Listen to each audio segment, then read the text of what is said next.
Saudara kandidat presiden dari Partai Republik Donald Trump terluka usai suara tembakan terdengar di tengah kampanye di Pennsylvania. Meskipun terluka, Trump dipastikan dalam kondisi baik.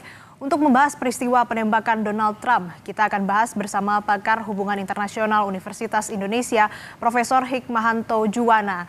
Selamat pagi, Prof. Hikmah. Selamat pagi.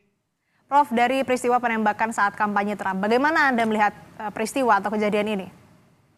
Pertama, memang kita harus menunggu segala sesuatunya ya. Memang ada beberapa fakta yang sudah kita lihat secara kasat mata dan sudah diberitakan. Pertama, memang ada suara tembakan. Kedua, ketika ada tembakan sekali atau dua kali tadi saya dengar, lalu kemudian Donald Trump memegang telinganya. Dan kita tahu bahwa belakangan bahwa telinga itu mengucurkan darah sebelah kanan. Jadi apakah ini dari peluru yang ditembakkan atau tidak, saya tidak tahu apa karena pada waktu merunduk ada sesuatu yang kemudian mencederai telinga dari Donald Trump. Lalu kemudian kita tahu bahwa ketika Donald Trump ada penembakan lalu dia merunduk, lalu Secret Service dan polisi lokal mengerubungi beliau, lalu kemudian mengangkat beliau, tapi tidak langsung kemudian dibawa keluar begitu ya.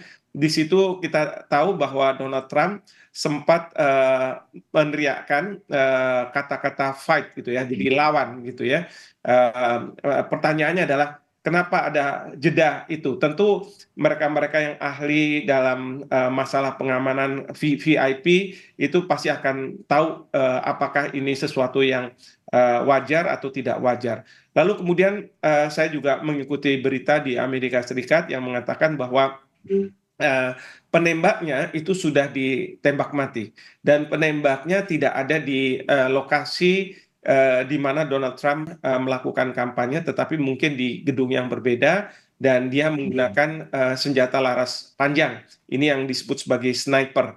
Nah, sniper ini apakah sebenarnya ingin melukai di bagian kepala Donald Trump, tapi tidak terkena, akhirnya kena di kupingnya. Ini juga kita tidak tahu, jadi ini masih belum konklusif. Lalu kemudian juga dari tembakan itu juga katanya di audience itu ada yang terkena dan meninggal, ya peluru. Jadi kalau kita lihat banyak penonton yang ada di situ dan salah satunya berdasarkan berita ada yang tertembak. Nah, ini semua fakta-fakta mungkin akan di beberapa saat ke depan akan terungkap lagi. Mungkin banyak fakta yang akan muncul. Nah, oleh karena itu dalam situasi sekarang ini memang kita tidak bisa menentukan apa yang menjadi penyebab dan motif dari penembakan terhadap Donald Trump kecuali fakta-fakta yang sudah ada. Memang dalam situasi seperti ini akan muncul berbagai spekulasi. Spekulasi yang mungkin mengatakan bahwa jangan-jangan ini merupakan tindakan yang dilakukan dari kubu Partai Demokrat yang menjadi pesaing dari partainya Donald Trump, yaitu Partai Republik. Meskipun kita tahu bahwa Partai Demokrat terkait dengan masalah gun control, dia sangat mengatakan bahwa seharusnya rakyat Amerika Serikat tidak boleh diberikan akses yang mudah untuk mendapatkan senjata. Ini berbeda dengan Partai Republik, ya. Lalu kemudian juga muncul apakah ini jangan-jangan yang disebut sebagai lone wolf. Lone wolf itu adalah pelaku yang tidak terafiliasi kemana-mana. Jadi berdasarkan keyakinan dia sendiri. Kita juga tidak tahu apakah mungkin yang bersangkutan ini punya keyakinan, kekhawatiran bahwa kalau misalnya Donald Trump yang akan menjadi presiden, karena sekarang ini terlihat bahwa Donald Trump lebih kuat daripada Joe Biden dari segi usia, apalagi kemarin sudah ada kampanye terbuka, ya putaran pertama. Nah, ini yang kemudian dia ingin melakukan sesuatu tindakan. Kita juga tidak tahu apakah ini alasannya. Bahkan bukannya tidak mungkin ada spekulasi yang mengatakan bahwa ini semua diinisiatifi dari justru dari kubu Donald Trump karena dalam situasi seperti ini tentu bisa memboost atau mendorong banyaknya suara untuk Donald Trump. Nah, ini yang kita tidak tahu dan kita tidak bisa menyatakan secara konklusif bahwa ada spekulasi-spekulasi seperti itu, termasuk juga teori konspirasi, katakanlah ya, jangan-jangan ini sesuatu konspirasi dan lain sebagainya. Kita juga tidak tahu apakah kemudian juga ada negara ketiga yang ingin intervensi dalam pemilihan yang ada di Amerika Serikat. Ini juga kita tidak tahu. Jadi kita masih harus banyak menunggu, tetapi memang kejadian seperti ini patut disayangkan. Patut disayangkan oleh semua pihak, semua yang mengatakan bahwa demokrasi harusnya dilakukan tanpa adanya kekerasan.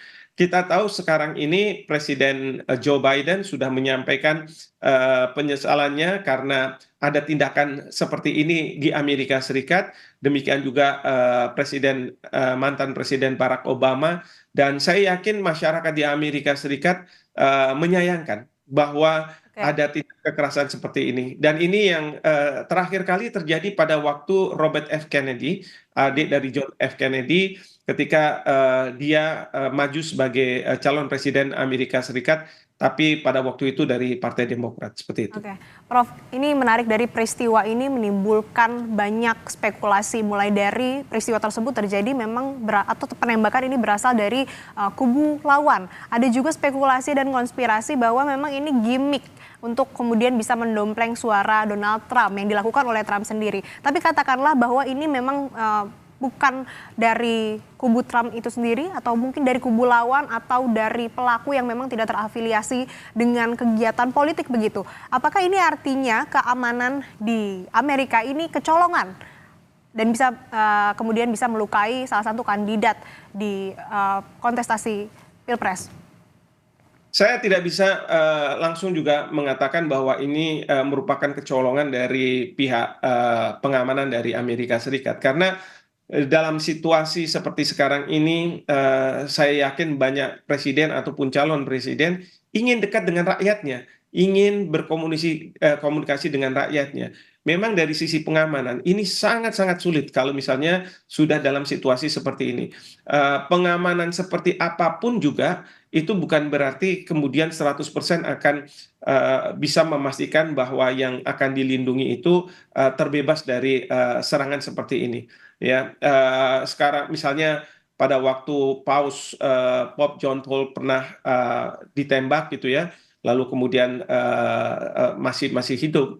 Itu pengamanannya sampai kemudian di dalam apa namanya, untuk mendekati masyarakat ada kaca yang anti peluru yang ya di dalamnya lah Pope itu, seperti itu.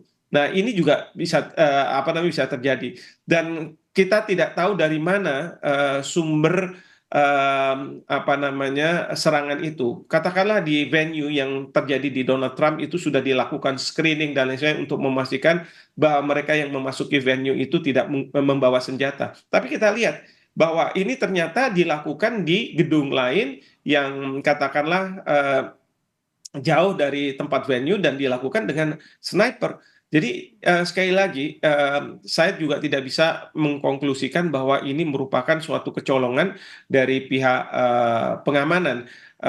Kita juga mungkin harus mendengar juga kenapa pihak pengamanan masih bisa memberikan waktu kepada Donald Trump untuk bicara begitu ya, sebelum kemudian dibawa. Ini apakah memang prosedur pengamanan di Amerika Serikat seperti itu? Karena kita tahu bahwa kalau misalnya ada serangan, apakah penyerang itu sudah dipastikan bahwa dia sudah dilumpuhkan, sudah ditembak mati, lalu kemudian ada komunikasi dengan pihak yang mengelilingi Donald Trump dengan mengatakan bahwa segala sesuatunya sudah aman, sehingga memang diberi kemungkinan untuk Donald Trump mungkin atas keinginannya dia untuk berbicara di depan publik. Nah, baru kemudian dibawa turun ke bawah. Jadi kita masih banyak apa namanya, misteri yang harus mendapat jawaban untuk kita bisa memastikan atau untuk bisa dipastikan bahwa tidak ada kecolongan dan ini memang sudah prosedur yang harus dilakukan. Seperti itu, Mas Ri. Ya, Prof, dari peristiwa ini, dari pandangan Anda, apakah ini akan memicu polarisasi?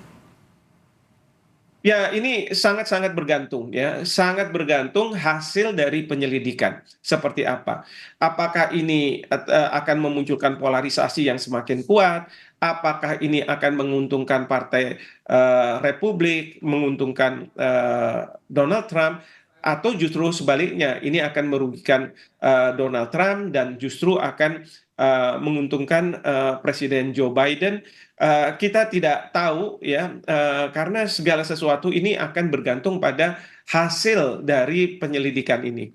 Ya, tapi satu hal yang pasti adalah saya rasa di Amerika Serikat tidak menginginkan kejadian ini terulang kembali, tidak menginginkan dalam proses demokrasi kekerasan berbicara. Dan ini tentu tidak hanya di Amerika Serikat, tetapi di berbagai penjuru dunia. Kalau kita menjalankan demokrasi, tidak seharusnya kekerasan ada di situ. Seperti itu, Astrid.